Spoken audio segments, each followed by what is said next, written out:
दोस्तों, एक बड़ी खबर है। एक अलग आज़ाद फ़लस्तीन की कोशिशें बहुत ज़्यादा तेज़ हो गई हैं। कह सकते हैं कि गज़ा की पूरी तरह से बर्बादी और अपने कई सीनियर लीडर्स के मारे जाने के बाद भी कहीं ना कहीं हमास अपने मकसद में कामयाब होता दिख रहा है।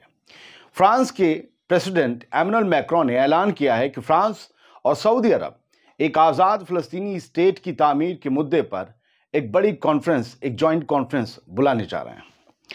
इस खबर को इजरायली अखबार द जेरूसलम पोस्ट ने भी तवज्जो दी है, क्योंकि ये इजरायलियों के ख्वाबों को धक्का लगने जैसी खबर है।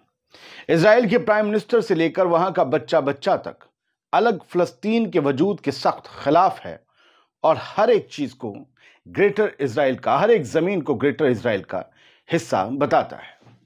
फ्रांस के ले मोंडे अखबार के हवाले से ईरान की इरना न्यूज एजेंसी ने भी बुध की सुबह इस पर एक रिपोर्ट छापी। इसके मुताबिक एमनुअल मैक्रोन ने सऊदी अरब की कैपिटल रियाद में मीडिया से कहा कि उन्होंने क्राउन प्रिंस मोहम्मद बिन सलमान के साथ फ़लस्तीन के मसले पर कॉन्फ्रेंस की ज्वाइंट मेजबानी करने का फैसला किया है। ज्वाइंट मेजबानी, इस सवाल के जवाब में कि क्या फ्रांस फ़लस्तीनी रियासत को तस्लीम करेगा, फ्रांसीसी सदर मैक्रोन ने कहा कि वो ऐसा सही वक्त और एक ऐसे वक्त में करेंगे जब चारों तरफ से आज़ाद फ़लस्तीन को तस्लीम करने की एक मुहिम शुरू हो जाएगी, एक दौर शुरू हो जाएगा।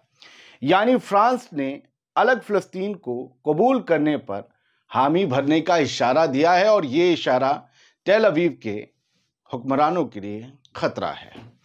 याद रखिएगा, खतरा क्यों है, याद रखिएगा, अभी कुछ दिन पहले ही एमनुअल मैक्रोन ने नेतन्याहू से यूएन के फैसलों की इज्जत करने की नसीहत देते हुए कहा था कि ये यूनाइटेड नेशंस ही था जिसकी बदौलत, जिसकी वजह से इस्राएल नाम का एक मुल्क फ़लस्तीनी ज़मीन पर वजूद में आ पाया था।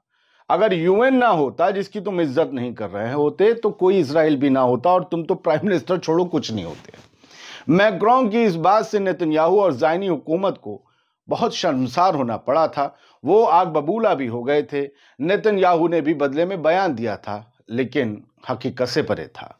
मैक्रोन और नेतन्याहू के ताल्लुकात तभी से और ज़्यादा ख़राब हो गए हैं, ये कहा जाता है।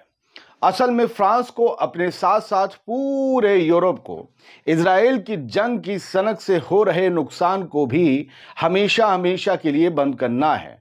और जब तक फ़लस्तीन आज़ाद नहीं होगा, तब तक रुक रुक के ही सही इजराइल किसी न किसी जंग की वजह बनता रहेगा। नुकसान यूरोप को क्या है? जहाज जा नहीं पा रहे रेड सी से, माल महंगा पड़ रहा है, उधर यूक्रेन की जंग, रूस भी गड़बड़ कर रहा है। दोस्तों, एमनुअल मैक्रोन ने रियाद में 3 दिसंबर को कहा कि एक आज़ाद फ़लस्तीनी रियासत को तस्लीम करने के लिए सफारती इक़दामात बहुत अहमियत के हामिल हैं और पेरिस और रियाद यानी कि सऊदी अरब और फ्रांस आने वाले महीनों में इस सिलसिले में अपनी मुश्तरका सफारती कोशिशों में कई गुना इजाफा करेंगे और सबको इस रास्ते पर लाने की कोशिश करेंगे अगले कुछ महीनों में। भले ही जून में कॉन्फ्रेंस हो रही हो, लेकिन कॉन्फ्रेंस ऐसा थोड़ी ना हो जून की तरह, जून तक ये दोनों कोशिशें ही करेंगे, ज़्यादा से ज़्यादा लोगों को गैदर करें ताकि आज़ाद फ़लस्तीन के मुद्दे पर एक राय बन सके। मैक्रोन ने कहा कि हमारा मकसद इस काम में यूरोपियन और गैर यूरोपियन ममालिक के कई दूसरे पार्टनर्स और इत्तेहादियों यानी अलाइज को शामिल करना है जो इस सिमत में आगे बढ़ने के लिए तैयार हैं और फिलहाल इस सिमत में फ्रांस के कदम का इंतज़ार कर रहे हैं। सबसे पहले सब फ्रांस की तरफ देख रहे हैं। एक फ़लस्तीनी रियासत पे फ्रांस का कदम क्या है, हमने तो आपको साफ कर दिया।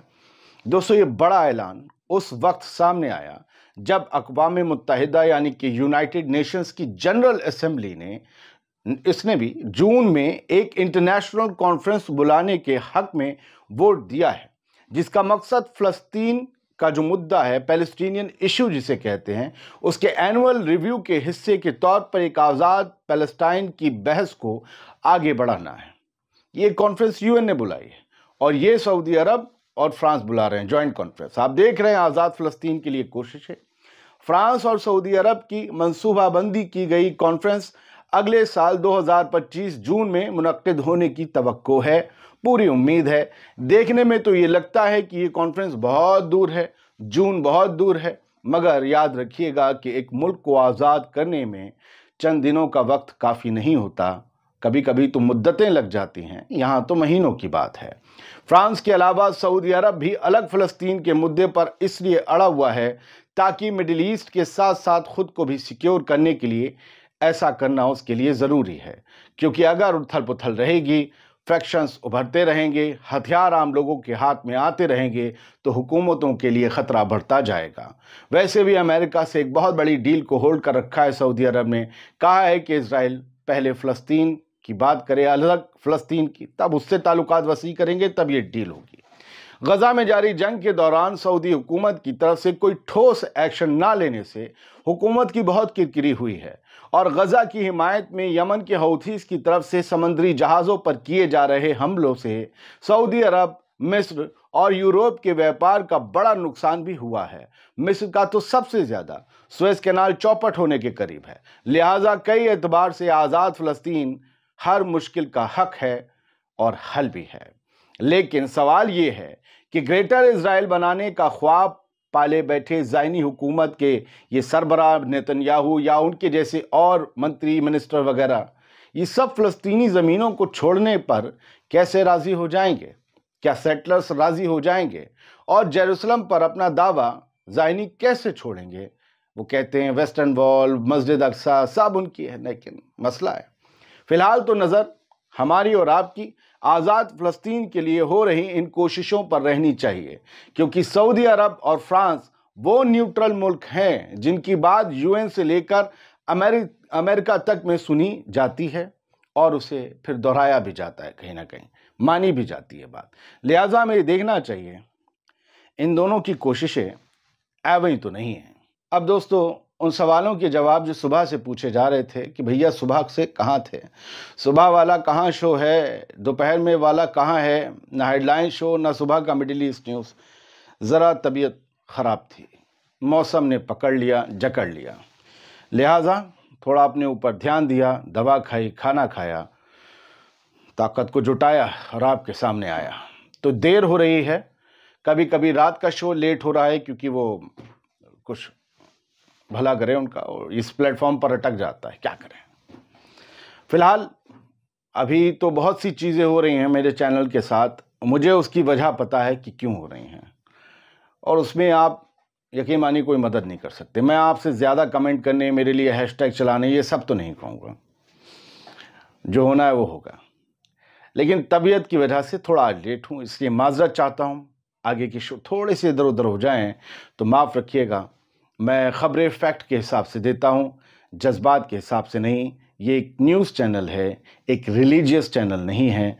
जिन्हें रिलीजन के हिसाब से न्यूज़ देखनी है उनके लिए बहुत गलत जगह है, क्योंकि आज मैं आपकी बात करूंगा तो किसी के साथ नाइंसाफ़ी होगी, एक फ़िरके की बात करूंगा तो दूसरे के साथ। यहाँ सिर्फ न्यूज़ की बात होगी, जो सच है, हक है, छपा है, फैक्ट है, वो आपके सामने होगा।